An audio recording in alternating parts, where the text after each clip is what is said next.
Welcome, this is Don Finn, and I am very glad you can join me today. This is going to be fast-paced. We're going to get some quick ideas that you can put to use right away. So let's get into it. Before we do that, a little bit about my background for those of you who don't know me. I've been an employment lawyer for more than 30 years out here in Southern California. You can hear that New York accent that I grew up with. I built and sold a company after I quit litigation, HR That Works. We had about 3,500 companies using it, a compliance tool that I sold to Think HR that has over 100,000 companies using it. I still partner with them. I've been the editor of a risk management journal for many years.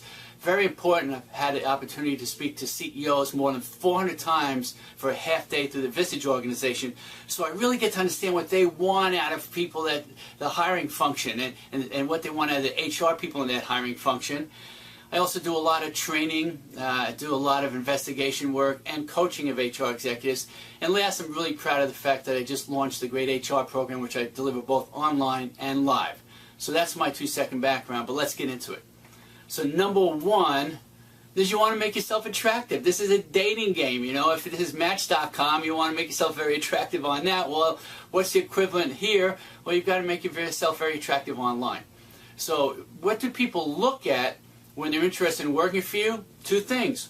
Your about page, they want to know what you're about, and your hiring page.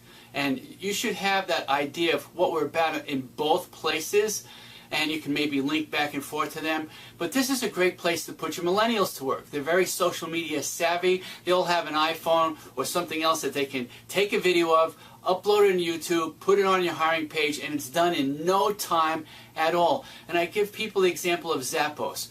They made putting shoes in boxes sexy, okay? That's the truth of it. They made it a cool thing to do, is to come work with us and put shoes in boxes with us. And they get to attract the top $15 an hour employees in Las Vegas because of it. You want to be that company. So look at some of the examples of companies like Zappos, the Southwest Airlines, or In-N-Out Hamburger out here, and see how they're marketing to their employees. And understand, you don't have to be a Fortune 500 company to do this type of work. It's actually relatively inexpensive. What's expensive is not putting this stuff up on your hiring page and your about page. Number two, create great referral programs. Most referral programs don't work. And the reason they don't work is not for some logical reason, it's for an emotional reason. What is the fear of referring somebody? They may not work out, all right? And is it really worth catching? Oh, you're the one who referred that idiot. No, it's not worth that to anybody. So two things. Number one, you have to let people know, hey, look, if you refer people the right way, it's our responsibility, the hiring process, not yours. So we're not going to point a finger afterwards. We're really looking for the lead source, right? The companies pay for RPOs to source people to them and things like that. You pay for attempt to hire, you pay recruiters, and what do you pay employees? A measly $100. Is that actually going to help them get over the hump of that fear? And the answer is no. You've got to put enough juice in these systems that people say, hey, this is worthwhile. This is financially worthwhile for me to refer somebody. And you make it very clear about what you're looking for, and you don't limit the conversation just to that employee, to that job prospect. You give them a one-page document that languages about the opportunity, and on the back they can fill something out that they can just leave with that person, or they can scan back to the office. And now you actually have a referral system that would work. I've got a little policy that you can give to employees. You email them, you see my contact information at the end. I'll send you that document as well as a couple other cool documents. All right? So, a referral system that actually works, right? And you spread that bonus out over a year, say $250 a quarter, something like that. Now, this one I love, and this one I learned from one of the CEOs when I was speaking around the country. And the guy said, you know what I do? Is I require everybody to add a joke with their resume. And he explained why I did it, and the more he explained, the more it made sense to me right away. Now, think about this for a minute. If people don't supply a joke with their resume, they can't listen. They can't follow instruction. And do you want to hire somebody who won't listen and follow instruction because they don't think they should have to supply a joke with a resume? Is that who you want in the place? The answer is no. So they're disqualified from employment because they can't follow instruction right away.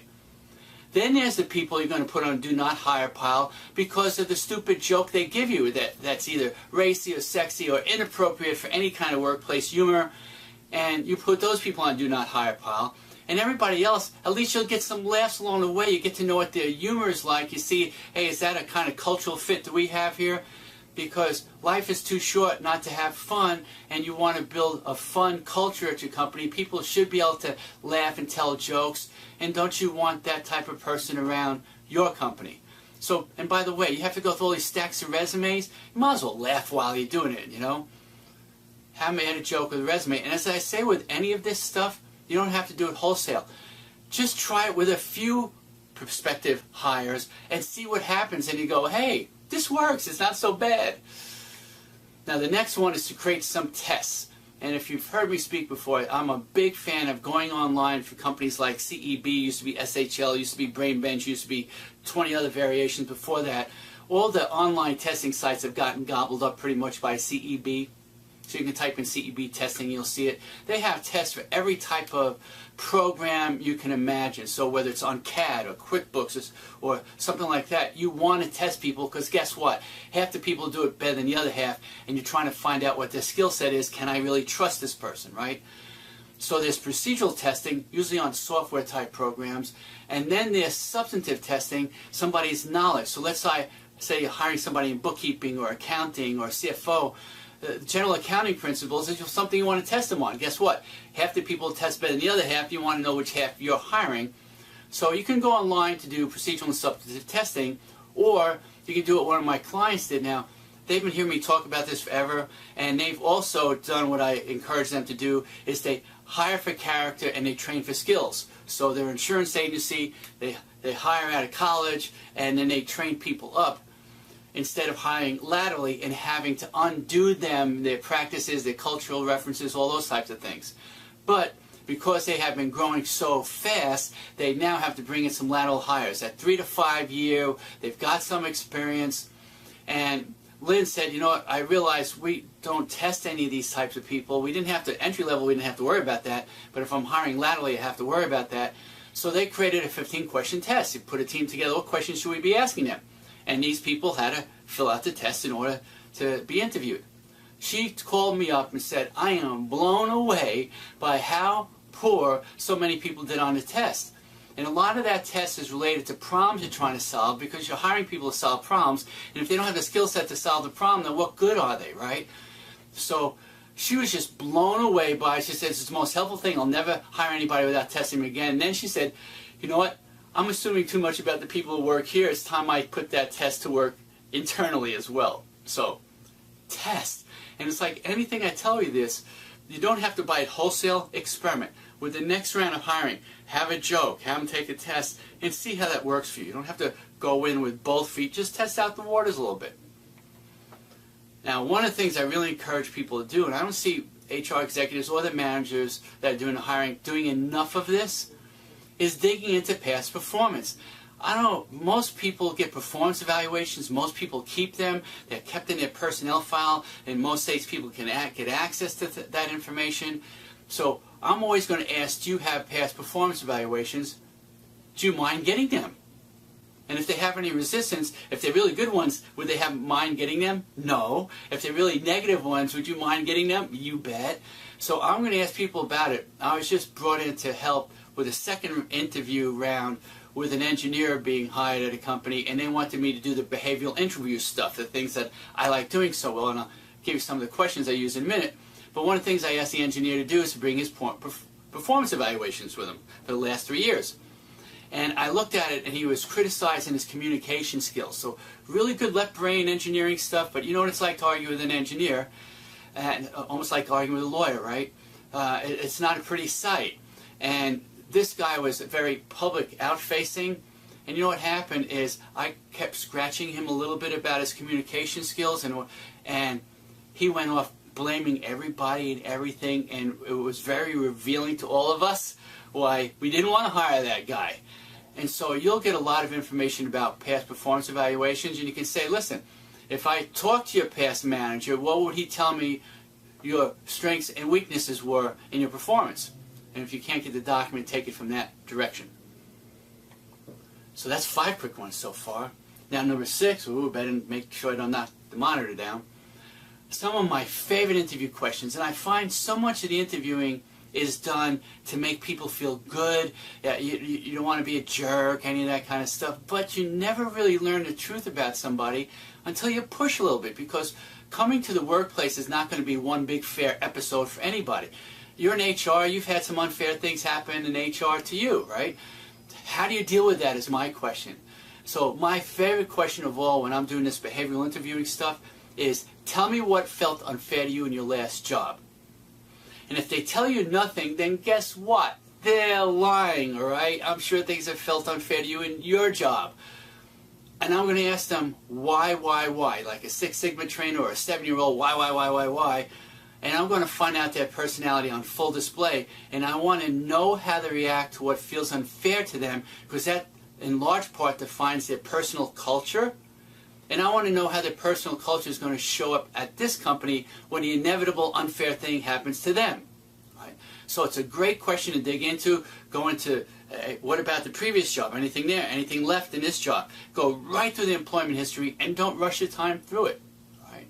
And then you take the flip side of the question and you say, you know, what were you best at in the last job? The same question you're asking that previous manager, what were you worse at in the last job? What you enjoy doing most, what you enjoy doing least, because the sweet spot for me or you or anybody you're hiring is to get somebody to do something that they do well and they enjoy doing.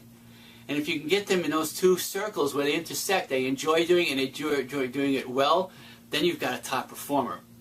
And the last question is, who knows you best? No law against asking that question.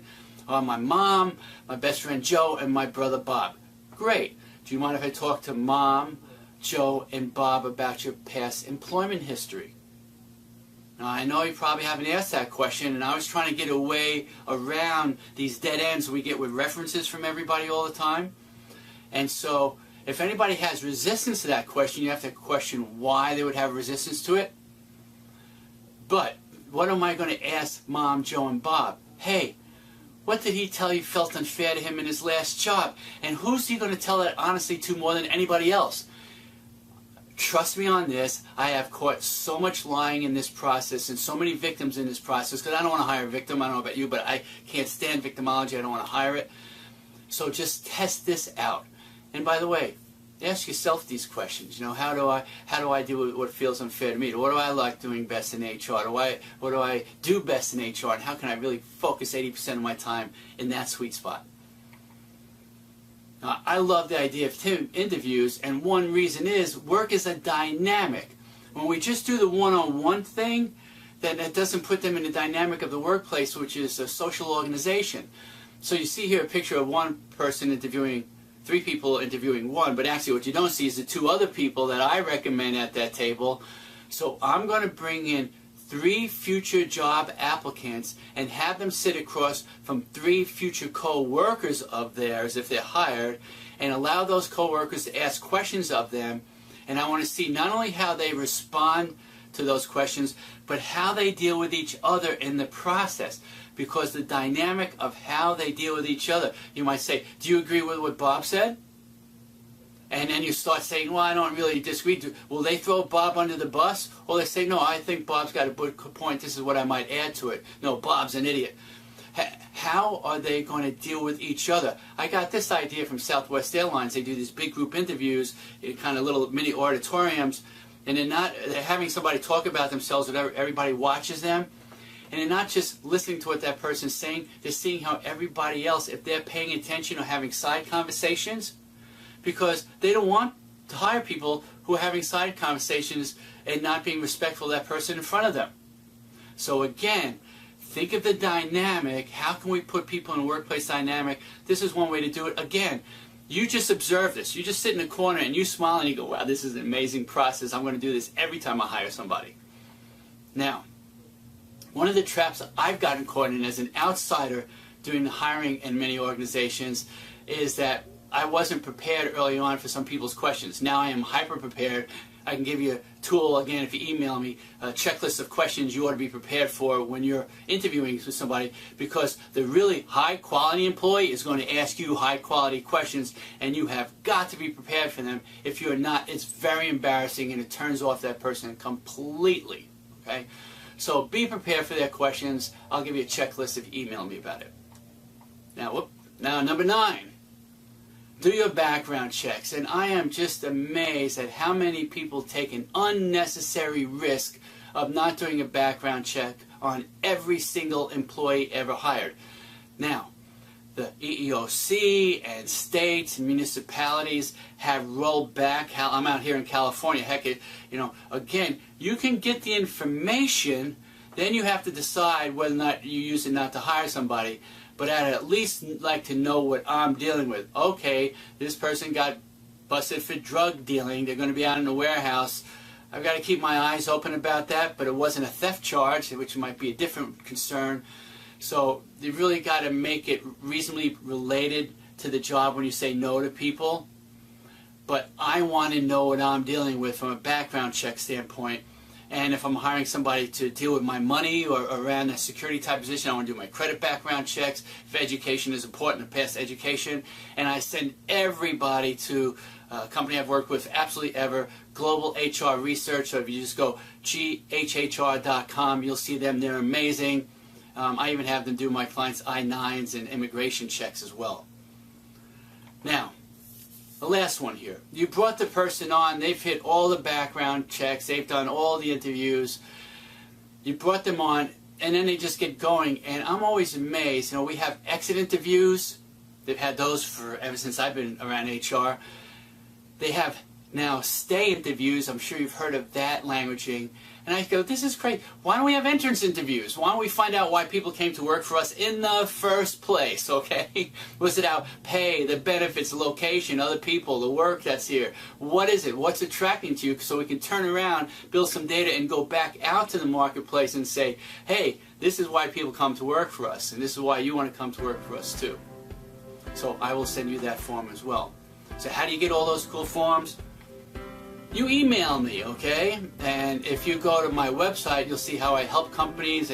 They license Think HR from me. They enroll in the Great HR program. They engage with coaching. You'll see I do a lot of speaking out there. And I have cool t-shirts. So if any other questions, don't hesitate to contact me. I hope at least one out of these 10 ideas does something for you. And we'll see you soon. Take care.